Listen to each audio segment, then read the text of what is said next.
Ciara Princess Harris, now Wilson, is an American singer-songwriter and dancer born October 25, 1985, in Fort Hood, Texas. She captured the hearts of music listeners everywhere when she emerged with her debut album and single, Goodies. It was the women's empowerment anthem of 2004. A young girl presenting her expectations in a man, sexy, independent, down to spend it type that's getting his dough, while shunning the notion of giving the cookie to any Ronnie, Bobby, Ricky, or Mike simply because he has money.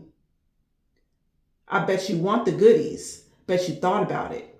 Got you all hot and bothered, mad because I talk around it. If you're looking for the goodies, keep on looking because they stay in the jar. Then we saw Ciara, The Evolution, her coming-of-age album, which she calls The Evolution of Music, The Evolution of Fashion, and The Evolution of Dance. The album debuted at #1 on the Billboard 200. Ciara was slowly becoming a force in the industry. But it was her 2009 album, Fantasy Ride, that would showcase who she was really evolving into. Ciara is quoted as saying, "Super C is a character that people will learn more about on this record. That is my alter ego. Super C doesn't hold back. She is definitely aggressive. She goes hard. Super C can do some magical and funky things. She works hard. She dances to the 10th power. She does everything to the 10th power." Fantasy Ride received generally mixed reviews from music critics, with some critics calling it a consistently sexy listen. Love, Sex, and Magic was the album's second single, written by Justin Timberlake, who is also on the record singing, "Imagine if it was a million me's talking sexy to you like that. You think you can handle, boy, if I give you my sleaze." While the chorus recites, "All night showing just you and your crowd doing tricks you've never seen. And I bet that I can make you believe in love and sex and magic." Ciara was influenced for the music video by The Crazy Horse in Paris, a nude female cabaret which features a diverse range of magic. However, these ties run deep. Love, Sex, and Magic was originally written for Beyoncé, and ironically, The Crazy Horse is the location of Beyoncé's video Partition, also written by Justin Timberlake, where she sings, "Driver, roll up the partition. I don't need you seeing Beyoncé on her knees." A line signifying the act of giving fellatio, with another line referencing Bill Clinton's indiscretions with his secretary in the White House with the lyrics, "He Monica Lewinsky'd all on my gown." What is the message being conveyed? Well, it's just as it states: love, sex, and magic. Sex magic is any type of sexual activity used in magical, ritualistic, or spiritual pursuits. One practice is sexual arousal or orgasm with visualization of a desired result. The earliest known practical teachings of sex magic in the Western world comes from Paco Beverly Randolph, an African-American medical doctor, occultist, spiritualist, transmedium, and writer. He established the earliest known Rosicrucian order in the U.S. and the first to introduce erotic alchemy, aka sex magic. According to adherents of the practice, the quote-unquote essence of erotic alchemy lies in recognizing that our erotic energies are not separate from our divine selves, but an integral part of our spiritual journey. The merging of the sacred and the sensual allows us to embrace the full spectrum of our being, inviting us to honor our desires as sacred expressions of our authentic selves. I really just have to talk to you guys about my nails. I feel like my entire life I have been so afraid to be myself, express myself. Why do you come to Fire Island? Well, it's all about the community here. Like, you get to come here, be unapologetically yourself.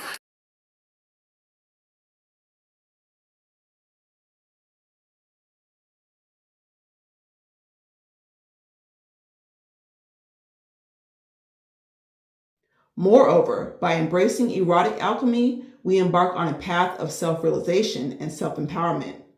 We learn to navigate the intricate dance between our earthly desires and our higher consciousness, cultivating a harmonious balance that nurtures both our physical and spiritual selves.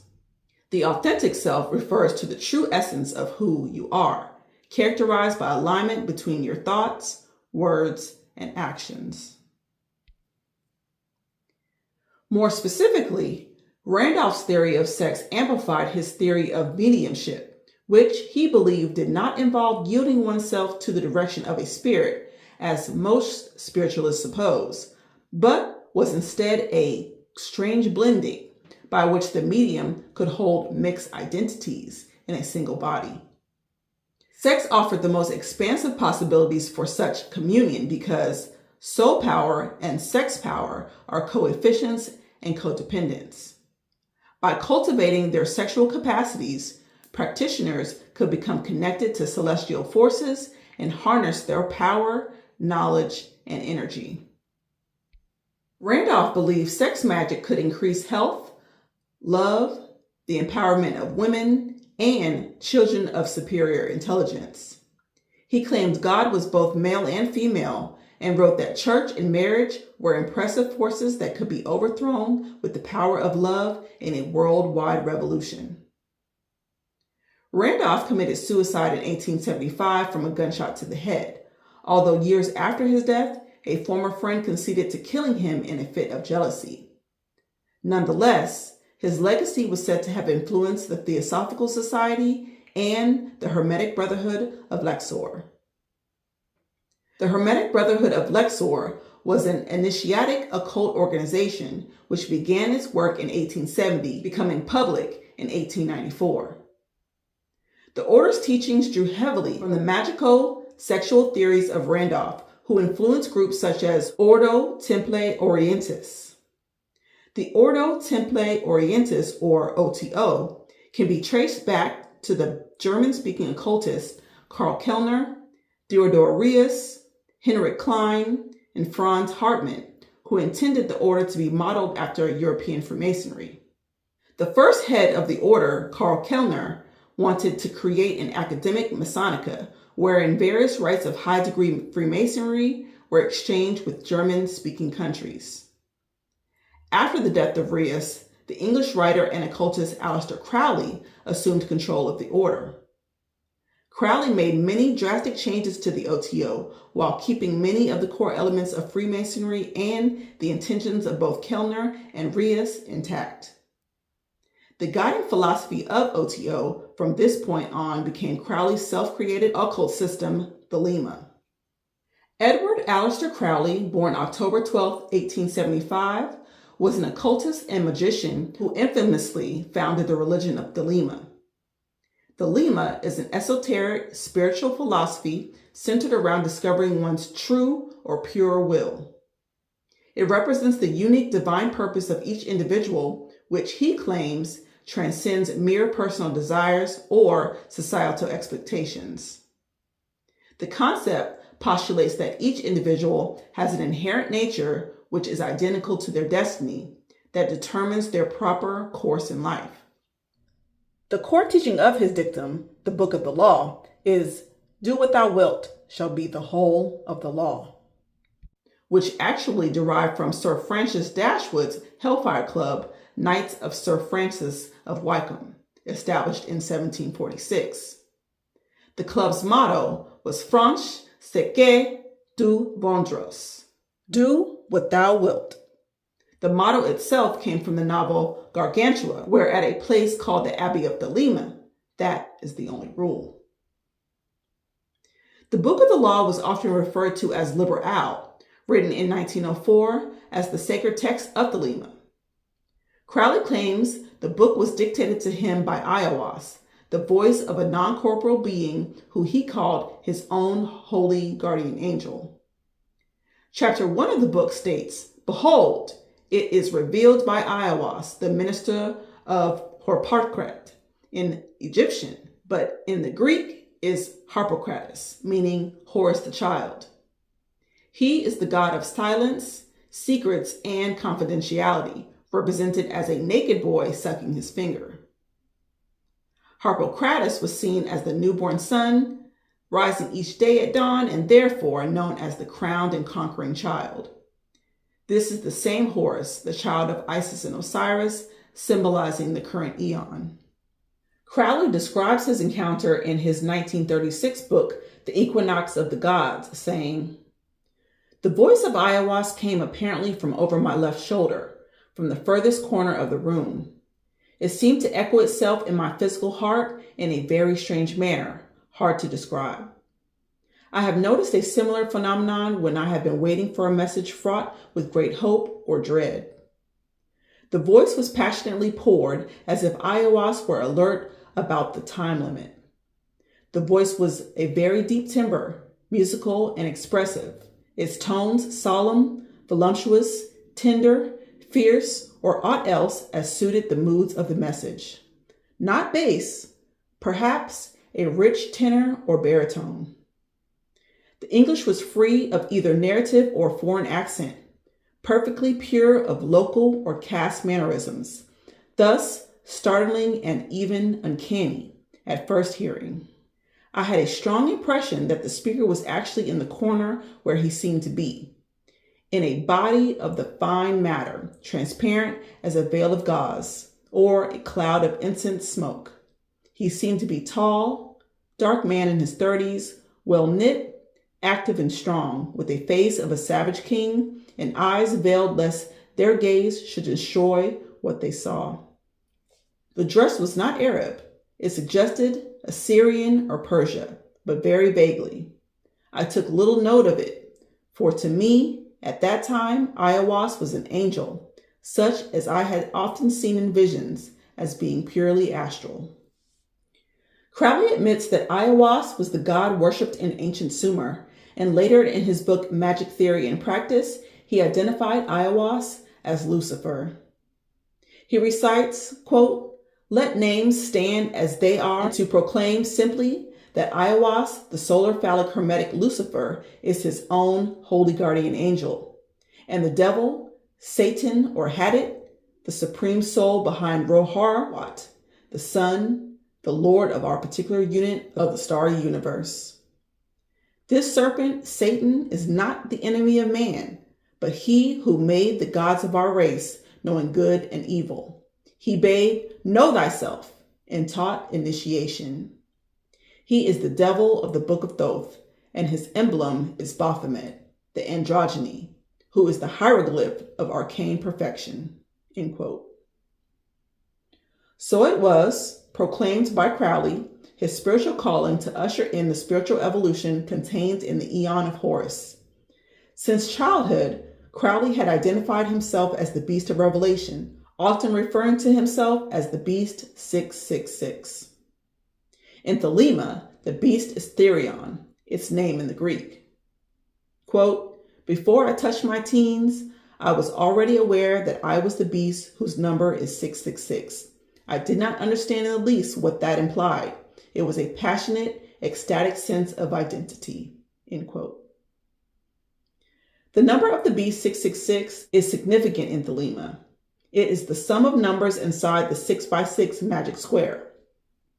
A magic square is so called if the sums of the numbers in each row, each column, and both main diagonals are the same. It is used by Kabbalists, astrologists, and numerologists as a means to attract the influence of the 7 planets and thus angels or demons during magical practices.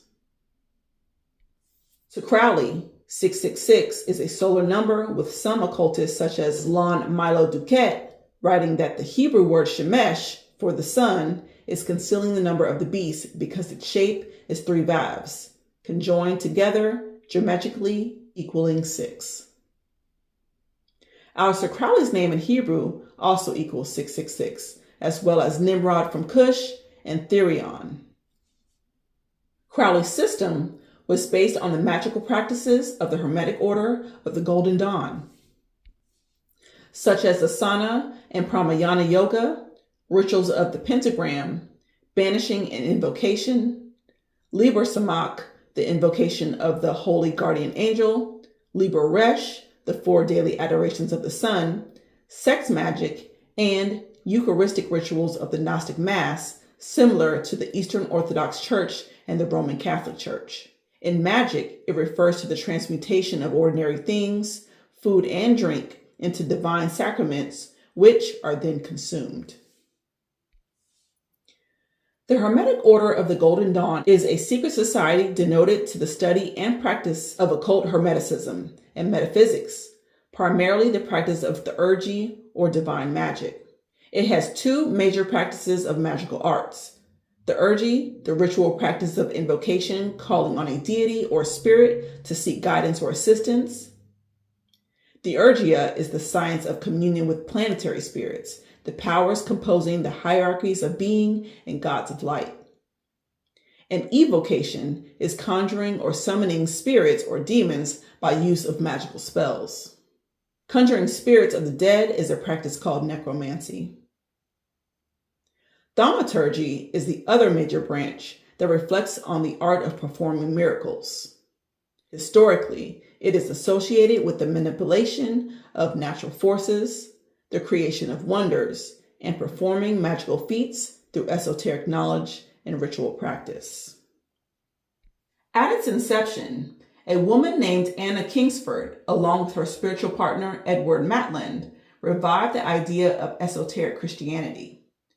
Both were mystics calling their work Christian pantheism, a philosophical religious belief surrounding the idea the universe is God, while exploring the Bible through the lens of esoteric symbolism, the Kabbalah, and myths of Egypt, Greece, and Rome. In the early 1880s, Kingsford and Maitland were members of the Theosophical Society, but couldn't reconcile the Eastern focus with their own Western beliefs. So, in 1885, they formed the Hermetic Society, which attracted S. L. McGregor Mathers and Dr. W. Wynne Westcott. Mathers was the true magician of the order, making it a magical and initiatory order.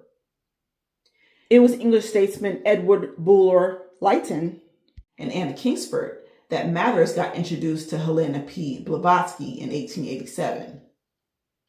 Blavatsky invited Mathers to collaborate on forming the Theosophical Society, but Mathers declined, afterward forming the Hermetic Order of the Golden Dawn. The Golden Dawn system is based on a hierarchical structure in which certain information and knowledge is retained for students who have reached specific grades or levels of achievement in their esoteric training. The various grades correlate to the Sephiroth on the Kabbalistic tree of life. Golden Dawn is a school of mysteries. Hermetic art is a true science, and training in magical arts implies an examination of students' own consciousness or psyche. The Golden Dawn was the first of the three orders.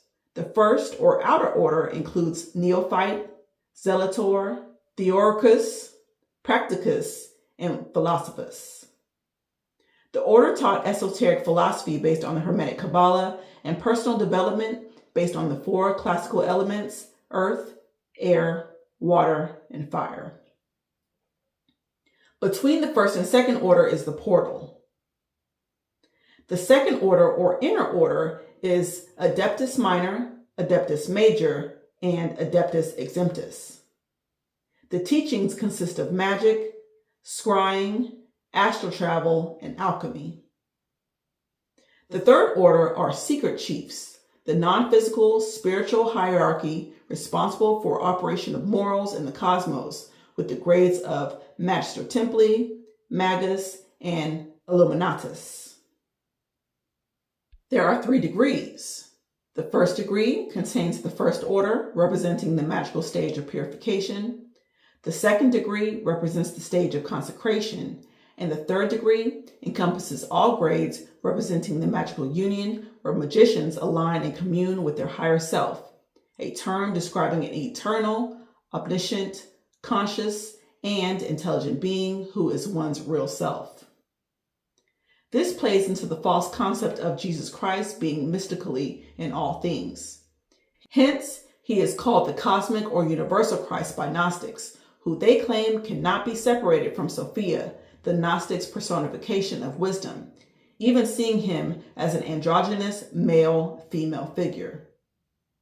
It is also believed that there is a moment when a person becomes a Messiah or Christ by incarnation of the wisdom of Jesus, assuming he attained his position at the right hand of God. Deborah Debbie Nelson spoke of hearing stories of her husband Bruce Mathers Jr.'s family's connections to witchcraft and the black arts. He had discovered a quote-unquote creepy British occultist called Samuel Liddell McGregor Mathers, who founded the Order of the Golden Dawn and was an early mentor of whom was described as the hedonistic witch, Aleister Crowley. Bruce Mathers Jr. was the father of Marshall Bruce Mathers III, known by his stage name as Eminem, aka Slim Shady, aka the Evil Eminem. Eminem's debut album called Infinite spawned a single of the same name, rapping the lyrics, "My acapella releases classic masterpieces through telekinesis. It eases you mentally, gently, sentimentally, instrumentally, with entity dementedly meant to be infinite. You heard of hell, well, I was sent from it. I went to it, serving a sentence for murdering instruments. Now I'm trying to repent from it. But when I hear the beat, I'm tempted to make another attempt at it. I'm infinite." In his song, It's Okay, the lyrics, "But in the midst of this insanity, I found my Christianity through God, and there's a wish he granted me. He showed me how to cope with stress and hope for the best instead of moping depressed," could be heard. The album sold roughly 70 copies, which inspired him to develop his alter ego, Slim Shady. His next album, Slim Shady, about murder and mayhem, would go 5 times platinum. However, because of this song and his feature on Kanye West's Use This Gospel remix, Eminem has been identified as a Christian. He raps, "I'm holding on, yeah, but I don't know if I can take much longer. Today's the day that I put my trust and faith in you, Father."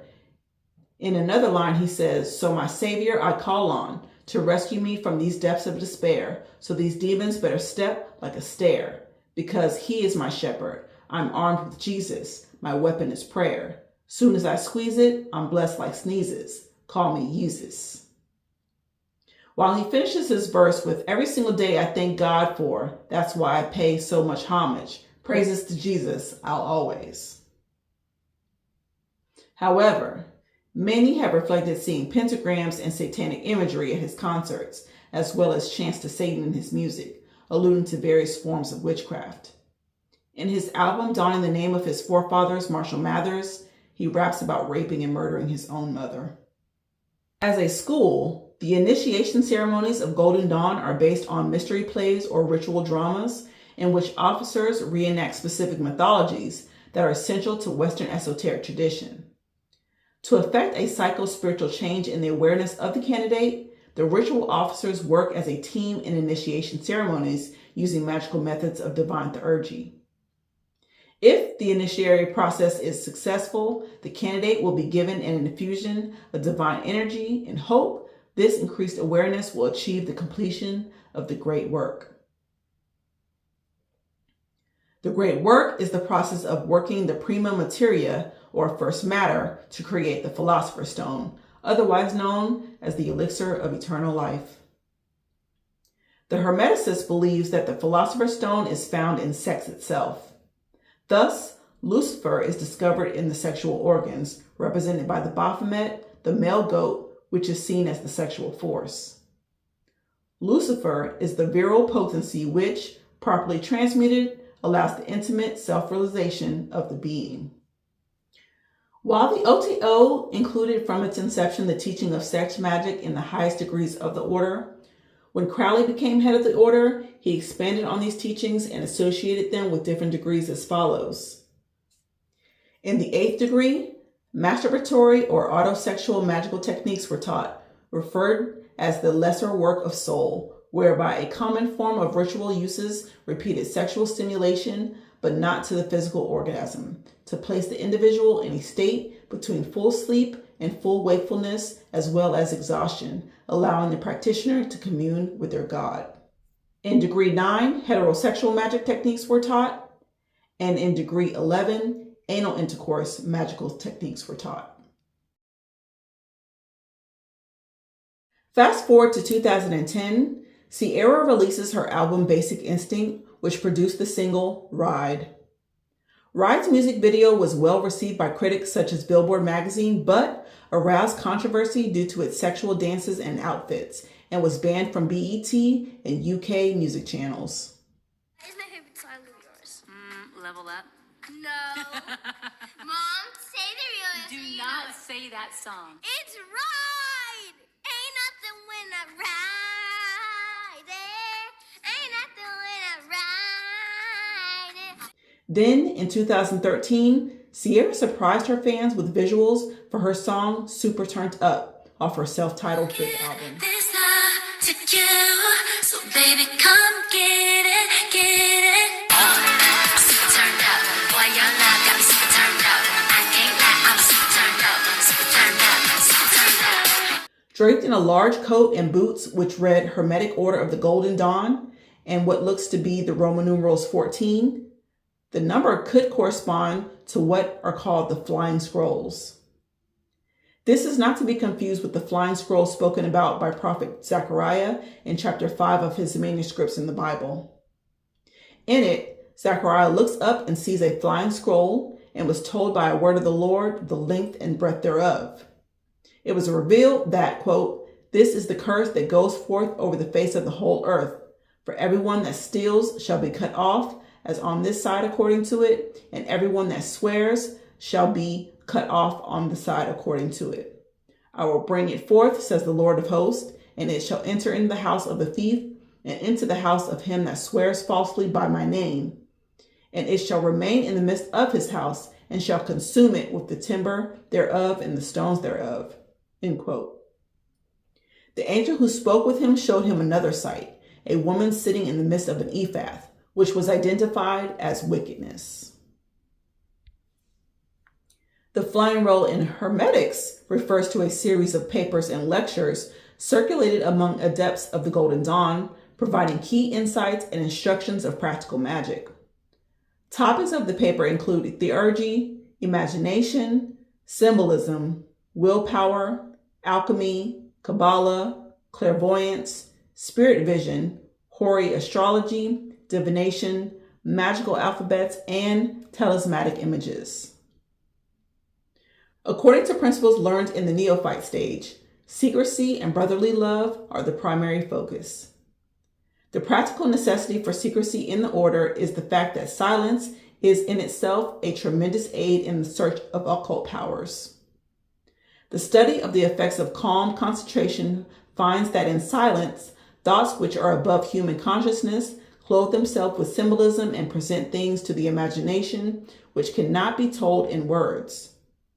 The more thought and concentration of purpose that proceeds in action, the more effective and effectual it will be. This notion is expounded more in Flying Roll 5, titled Some Thoughts on Imagination. Quote, "The uninitiated interpret imagination as something imaginary, but imagination is reality. When a man imagines, he actually creates a form on the astral or even on some higher plane, and this form is a real and objective to intelligent beings on that plane. To practice magic, both imagination and will must be called into action. When the two are conjoined, imagination creates an image, and the will directs the uses of the image whereby magical effects may be obtained." On Ciara's album CC, she has a song called Infinite Imagination where she sings, "You just imagine. I mean, it's like a dream, but it's real. It's passion, it's shameless, a powerful sensation. Yeah, love is what you make it. Infinite imagination. Your fire, my gangster, lethal combination. Love is what you make it. Infinite imagination." Love, according to Hermeticism, is that we learn to look at people's actions from their point of view, that we should sympathize with and make allowances for their temptations. Therefore, it is the capacity of understanding another's motives and sympathizing with his weaknesses. It goes further to say, each individual must arrive at the consciousness of light in his own way. And all we can do for each other is point out that the straight and narrow path is within each of us. Of course, this is a contrast of the biblical definition presented in 1 Corinthians 13 stating, Though I speak with the tongues of men and angels, I have not charity. I am become as a sounding brass or a tinkling cymbal. And though I have the gift of prophecy and understand all mysteries and all knowledge, and though I have all faith so that I could remove mountains and have not charity, I have nothing. And though I bestow all my goods to feed the poor, and though I give my body to be burned and have not charity, it profits me nothing. Charity suffers long and is kind. Charity envieth not. Charity vaunteth not itself. It is not puffed up. Does not behave itself unseemly. Seeks not her own, and is not easily provoked. Thinketh no evil. Rejoice not in iniquity, but rejoice in truth. Bear all things, believe all things, hopes all things, endureth all things. Charity never fails. But whether there be prophecies, they shall fail. Whether there be tongues, they shall cease. Whether there be knowledge, it shall vanish away. In 2019, Ciara took to the internet to let everyone know that her dream of becoming a college grad had come true. Ciara had partaken in a 3-day study for Harvard University's business school and had received a degree. What's interesting is that Harvard has a long history with the occult. Harvard's 6th president is Increase Mather, and he had a strong interest in witchcraft and expressed belief in its power. Parapsychology research was a science field of study covering supernatural phenomenon ranging from telepathy and extrasensory perception to seances and spiritualism. Harvard psychologist William James was active in psychical research studies in the 1800s. He was a founding member of the American Society of Psychical Research and regularly held seances with medium Lenora Piper. But that's not the only trace of the occult in these Ivy League schools. Actor David Duchovny graduated from Yale and spoke that he had titled his uncompleted doctoral thesis Magic and Technology in Contemporary Fiction and Poetry. Yale traces its beginnings to an act for liberty to erect a collegiate school to be passed in New Haven by the General Court of the Colony of Connecticut on October 9, 1701. The act aimed to establish an institution for the education of ministers and lay leaders. All were Harvard alumni, which formed a group called the Founders. What could she possibly have learned in 3 days that would earn you a Harvard degree in business? Nonetheless, if you take note of these flying scrolls, you see the adepts playing out the orders before your eyes. Flying roll 14 is titled Talisman and Flashing Tablets. A talisman is a magical figure charged with the force which it is intended to represent. In making it, it is to represent the universal forces that it should be in exact harmony with. A flashing tablet is one made with complementary colors. On September 8, 2025, Ciara was among many brand ambassadors to celebrate the launch of Pandora's Talisman collection. Pieces such as Love Conquers All, Embrace the Now, a skull medallion charm, and Remember to Live, an infinity snake medallion charm, are just a few talismans in the collection. Pandora is known in mythology as the first woman created by Greek gods who was responsible for releasing all the evils into the world. A charm is a small ornament on a bracelet. Depending on its use, can be used as an amulet, an ornament, gem, scroll, or package containing a relic worn as a preservative against evils or mischief, such as diseases and witchcraft, and generally inscribed with mystic forms or characters.